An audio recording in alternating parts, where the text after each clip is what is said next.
Remember that the verses we're currently learning are all about the main topics that each chapter relates to. James 2 is about partiality and faith without works. Those two topics should now cause you to think of Loeb with the snowball in two places, the balcony for partiality and the magenta hall for faith without works. Now let's learn the rest of the key verses for James 1 through 4. James 1:1 is one of the longest, most complicated verses in the book because it's a fairly involved greeting. Loeb is lying on the balcony with the hat on his face. This is how the whole book starts. We have no backstory for why he's lying there with a hat on his face, but it's clear that he doesn't want the hat there, and in fact, he doesn't want to touch the hat at all. As we know, Loeb is afraid of germs, so he's hesitant to touch anything if he doesn't know where it's come from. So he calls for help. Immediately, to his surprise, a servant runs up and introduces himself as James, a servant of God and of the Lord Jesus Christ.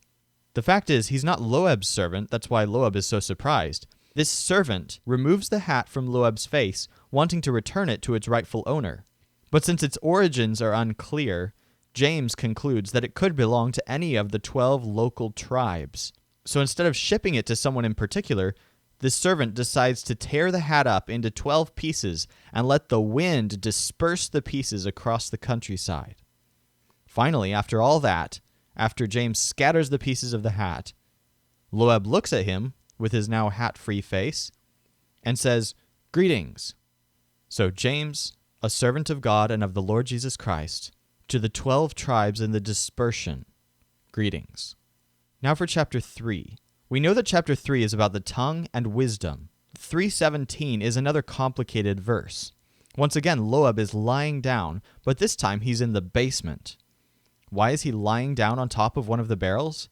He's been looking for the ham, which is the object for chapter 3. He was carrying it around, but he lost it down here somewhere, and he's exhausted from looking for it, so he's lying down on top of one of the barrels to ponder the situation. In order to find the ham, Loeb decides that he needs to find the right wisdom to help him look for it. So he starts taking inventory of his own wisdom. See, the problem is that in the dirty basement, Loeb really isn't himself, and he doesn't have the same wisdom that he has when he's above the ground, because he hates the dirty basement. So he says, what is my wisdom like when I'm above the ground, rather than down here? What he comes up with is an 8-item list. So we'll have 4 sets of 2 letters, PP, GO for go, MF, and IS, or the word is.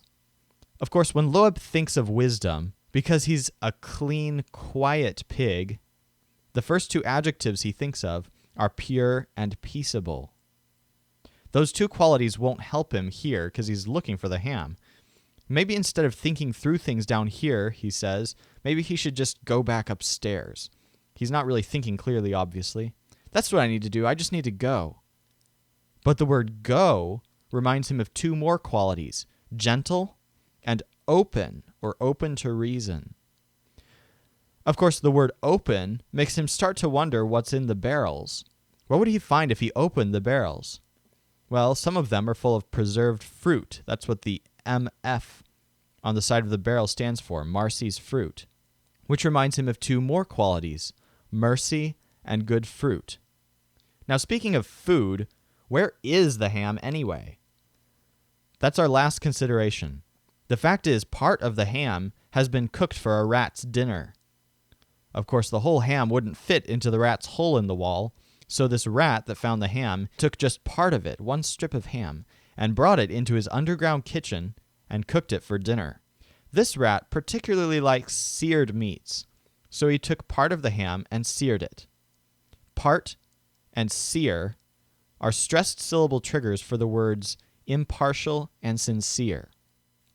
If that story is too complicated to remember, just try to remember that as Loeb is pondering wisdom in the basement, he thinks of PP for pure and peaceable, because he's a pure and peaceable pig, then GO for gentle and open to reason, then the MF in the barrels for mercy and good fruit, and then IS, where is the ham anyway, for impartial and sincere.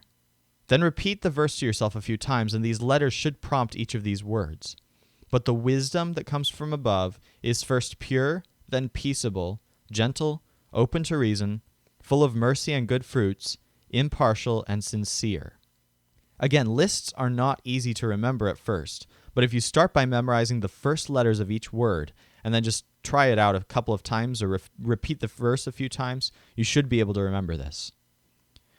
What about the sorry? The thing about the sorry is that Loab has no idea where it came from. It just kind of appeared on his balcony porch one morning, and he thinks it might disappear just as easily. So here on the ladder, Loab has climbed up, but the sorry is now hanging down over the whole thing. Loab sits at the top, looking down at the thing and examining it. Now he sees the whole sorry in full view, and he can see just how gaudy a garment it is, and he concludes that it must have come from some very immoral culture. You adulterous people. But then when he tries to pull the sorry back up, it's gotten caught on the bottom of the ladder, and he can't get it loose by pulling on it. Frustrated, he yells at the sorry, "Do you not know that friendship with the ladder is enmity with me?" It's as if he's trying to reason with it to get it to let go of the ladder and come up to the attic. Finally, he has to climb down the ladder and get it loose, which makes him angry. He continues to moralize at the sorry, telling it that if it wishes to be a friend of the ladder, it has made itself an enemy of Loab. Now, Loab's quotes in this story are almost exactly the verse. You adulterous people, do you not know that friendship with the world is enmity with God? Therefore, whoever wishes to be a friend of the world makes himself an enemy of God. Okay, just in case you weren't already tired of learning new verses, we now come to one of the longest verses in the book of James. One of the biggest problems with this verse is that it's really hard to reduce to a few keywords. Still, the mnemonic is actually fairly simple as long as you're willing to let the sorry on Loab's head represent what we call the law. Imagine that the sorry is a cloth scroll with laws written all over it. So as Loab goes down the red staircase, the sorry is on his head. His brothers are in the den waiting for him to come down, and when they see that he has a sorry on his head, they start making fun of him and even saying evil things against him just because they think it looks ridiculous. This prompts Loab to deliver this little three-part speech. First, the main point. Do not speak evil against one another, brothers. Then the reasoning. The one who speaks against a brother or judges his brother speaks evil against the law and judges the law. They're offended by this and argue that they're good pigs and would never disobey the law. So then Loab, working from his premise that they have judged the law, delivers the third part of the verse in rebuttal. But if you judge the law, you're not a doer of the law, but a judge. So remember that James 4:11a is the main point, don't speak evil. 4:11b is the reasoning, if you judge a brother, you're judging the law. And 4:11c is the response to their rebuttal. When you quiz on this verse, you'll be typing 4:11a, b, and c instead of keywords, just because the keywords would be way too much to type.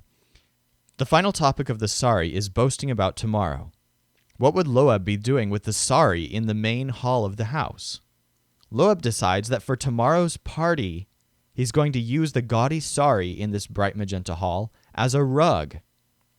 Loab wants this entertainment room to look nice.